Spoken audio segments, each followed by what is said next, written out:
ये शिव महापुराण का भरोसा कहता है। प्रसूति शिव महापुराण की कथा जितनी भी माताएं सुन रही हैं, जिनके घर में 30-30 साल तक औलाद भी नहीं हुई हो, 15 साल, 18 साल, 10 साल, 20 साल, अगर संतान का सुख भी नहीं है, तो वे विश्वास करता है जिसने 7 दिन की प्रसूति शिव महापुराण की कथा 7 दिन की अगर पूरी, भले मोबाइल पर सुने, चाहे टीवी पर सुने, चाहे पंडाल में सुने, कामना कर कर, झोली पसार कर अगर दिल से सुनेगी, तो ये झोली भले 30 साल क्यों ना हो गए हो, तो भी वो भरेगा जरूर, ये निश्चित है।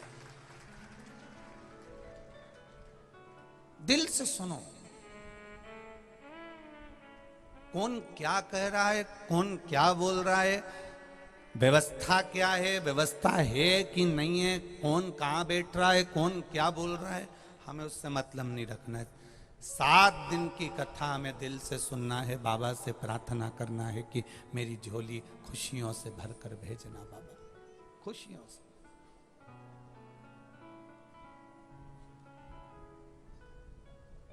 और वो कृपा करेगा तो दुनिया में सुख का अनुभव होगा।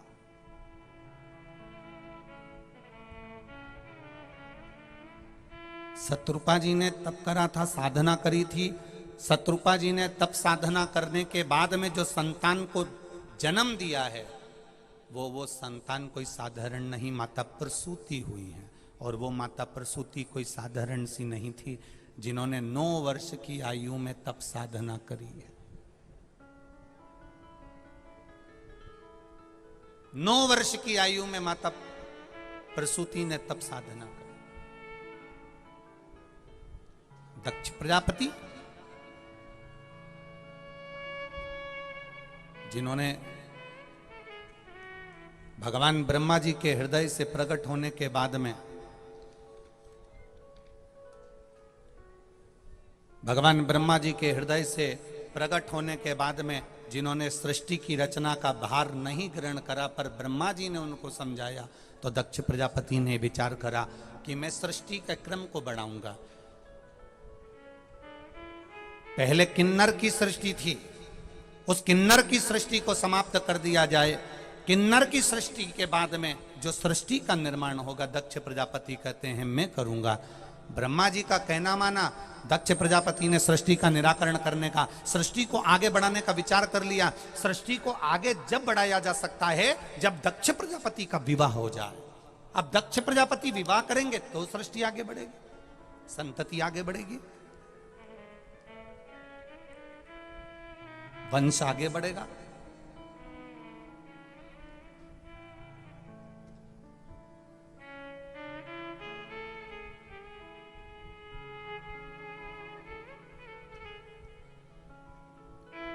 एक मिट्टी के पात्र, उस मिट्टी के पात्र के ऊपर एक तांबे का पात्र। अब जरा माताएं बड़ा ध्यान लगाकर सुनिएगा, कथा चूके ना। आपको 10 जगह जाकर सिर नवाने की जरूरत ना पड़े, एक महादेव के चरणों से ही आपका आनंद सुख प्राप्त हो जाए। एक मट्टी का पात्र, और मट्टी का अगर कोई कलश है छोटा सा, उस कलश के ऊपर तांबे का कलश।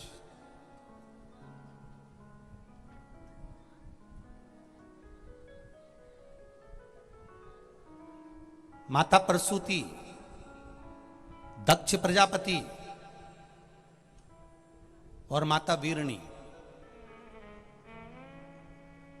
इन तीनों का स्मरण कर कर, जो बड़ के पेड़ के नीचे जो शिवलिंग हो, बड़ के पेड़ के नीचे जो शिवलिंग विराजमान हो, चाहे वो ओटले पर हो, चाहे वो पत्थर का हो, चाहे वो सीमेंट का हो, चाहे वो कंकर का हो, चाहे वो मार्बल का हो, चाहे वो जिस भी चीज का हो, बड़ के पेड़ के नीचे जो शिवलिंग हो, उसमें सीधे जब आप कलश लेकर जाएंगे तो मिट्टी का पात्र, उसके ऊपर तांबे का पात्र भरा हुआ, दोनों को एक साथ पकड़ कर ले जाएंगे। पर जब आप शिवलिंग पर दक्ष प्रजापति, प्रसूति और वीरणी इन तीनों का नाम लेकर सीधे हाथ में मट्टी का पात्र और उल्टे हाथ में तांबे का पात्र लेकर धीरे धीरे शिवलिंग पर जल समर्पित करेंगे और उस जल का पान उसी बट वृक्ष के नीचे दोनों पति पत्नी अगर पान कर लेते हैं और संतान की कामना कर लेते हैं तो भी मेरा महादेव संतान प्रदान करता ही करता। पर करना कि आप संतति के लिए, संतान के लिए आप ये प्रयोग कर सके। शिव तत्व की प्राप्ति।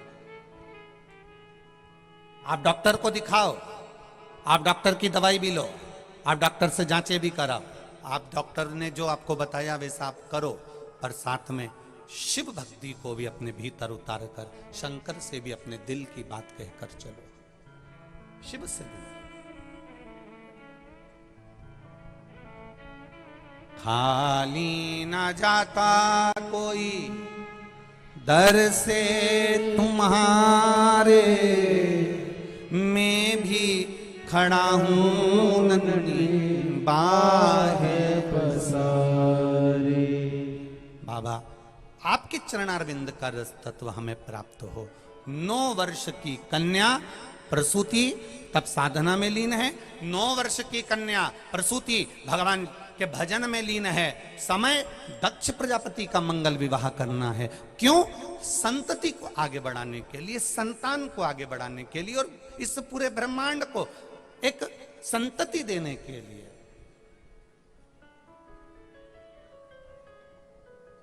करा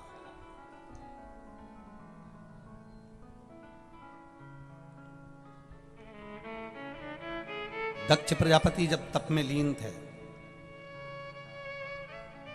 कहा, ब्रह्मा जी ने आकर कहा, दक्ष प्रजापति तुम तप में तो लीन हो, परंतु हमारा विचार है कि तुम अब संतति को आगे बढ़ाओ। तो मैं संतति को आगे कैसे बढ़ाऊं? आपको विवाह करना पड़ेगा। किससे विवाह करूं? भगवान ब्रह्मदेव से भगवान दक्ष प्रजापति कह रहे हैं कि मैं विवाह करूं तो करूं किससे?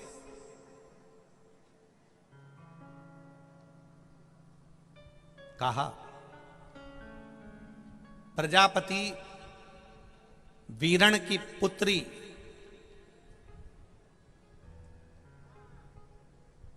प्रजापति वीरण की पुत्री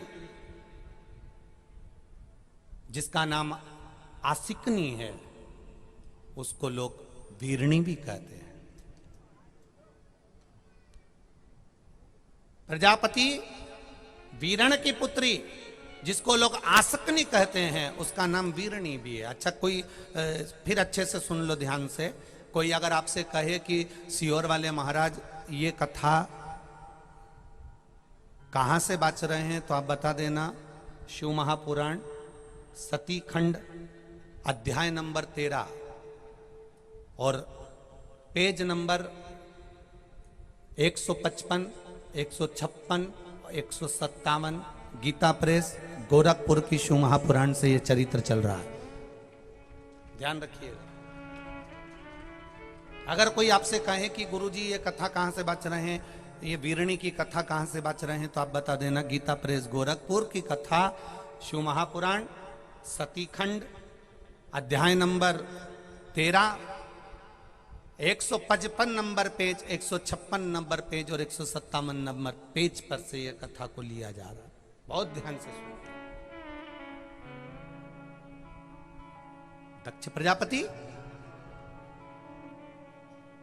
कोई कहे आपसे कि ये संतान प्राप्ति के लिए गुरुजी बोल रहे हैं, तो ये कौन से पेज पर, तो उसका स्मरण आपको रहना चाहिए कि हम शिव पुराण के इस अध्याय को पढ़ रहे हैं, इस पेज को पढ़ रहे हैं और इस जगह को पढ़ रहे हैं।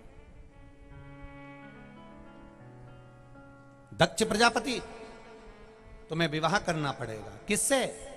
प्रजापति वीरण की पुत्री आसकनी से।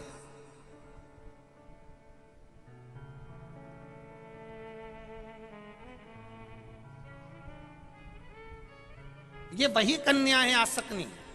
प्रजापति वीरण की पुत्री आसकनी ये वही कन्या है, ये वही कन्या है जिस नारी का रजोधर्म से जुड़ा हुआ जो भी तकलीफ होती है, केवल हाथ में जल लेकर आसकनी का नाम लेकर भी वो पान कर लेती है, तो रजोधर्म से जुड़े हुए सारे दुख कहते हैं कि गर्भ में, गर्भाशय में अगर गांठ भी पड़ गई है और डॉक्टर कह रहा है कि बच्चादानी में गांठ है, गर्भाशय में गांठ है और इसका ऑपरेशन होना जरूरी है, आसकनी दक्ष प्रजापति की पहली पत्नी का मात्र स्मरण कर कर अगर आचमन पानी का कर लिया जाए तो गांठ भी गर्भाशय की गलना प्रारंभ हो जाती है। ये वो नाम, ये वो शब्द है।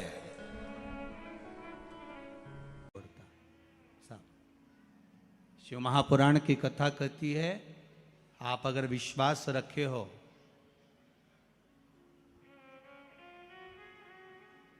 सफेद आंकड़े की जड़, जिस नारी का संतान नहीं हो, गर्भ नहीं ठहरा हो, सफेद आंकड़े की जड़, जिस देव अधिदेव महादेव की कथा जिस तुम्बरुका जी ने श्रवण कराई है, शंकर भगवान जिनके सामने बैठकर शिव पुराण की कथा सुन रहे हैं, उन तुमरुका जी का नाम लेकर शिवलिंग पे से 21 बार घुमाकर मंदिर में ही कमर पर 7वें दिन रजस्वला धर्म के जो बांध लेता है और एक पीपल का पत्ता अवधूतेश्वर महादेव का नाम लेकर शंकर पर चढ़ाकर उसको गाय के दूध में उकाल कर रात्रि को दोनों पति पत्नी अगर पीकर सोते हैं, 3 महीने में भगवान भोलेनाथ उसकी गोद भर देते हैं। ये शिव तत्व। शंकर देता जरूर है।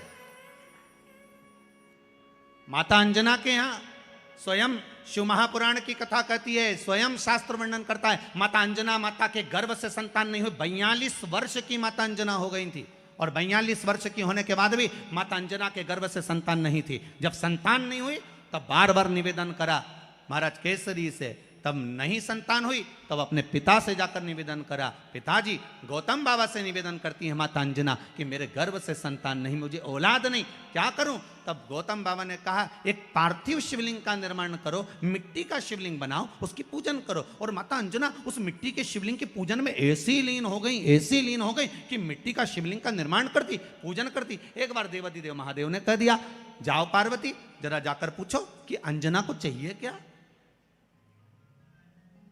अंजना माता को चाहिए क्या।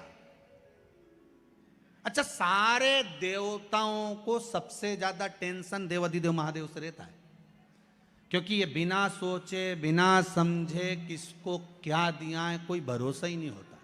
एक बार तो ब्रह्मा जी ने खुद ने कह दिया, साहब हमको तो इस्तीफा दे दो, हमको नौकरी करना ही नहीं बैकुंठ में बिल्कुल भी। तो भगवान विष्णु ने पूछा हुआ क्या? बस प्रभु, राजा श्वेत की अंतिम समय, प्राण छूटने का दिन, उसको यमराज लेने के लिए गए और देवाधिदेव महादेव वहां खड़े हो गए और क्या के लेके मत चले जाना, उसकी अंतिम सांस, और क्या के लेके मत जाना। और मेरा बेटा जब लाने लगा तो उसके प्राणों को हर लिया, यमराज ही मर गया।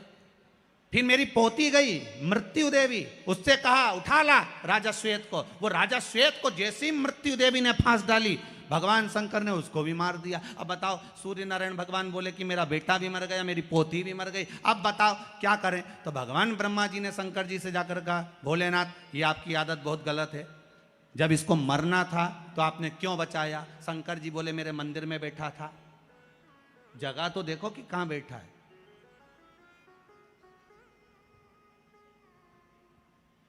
ब्रह्मा जी ने भगवान विष्णु से कहा हमको ये काम नहीं करना, आप तो हमारा इस्तीफा स्वीकार करो। भगवान विष्णु ने शंकर जी से कहा भोलेनाथ जी अब इनके बेटे को, सूर्य नारायण के पुत्र को और पोती को जीवित करो। शंकर भगवान करे एक शर्त पर जीवित करूंगा, जहां मेरा भजन हो रहा हो, जहां मेरी कथा हो रही हो, अगर कोई महामृत्युंजय मंत्र का जाप कर रहा हो, श्री शिवाय नमस्तुभ्यम जप रहा हो, शंकर का पंचाक्षर मंत्र नमः शिवाय जप रहा हो, शंकर जी कहते हैं उस समय पर मृत्यु उसको ना घेरे।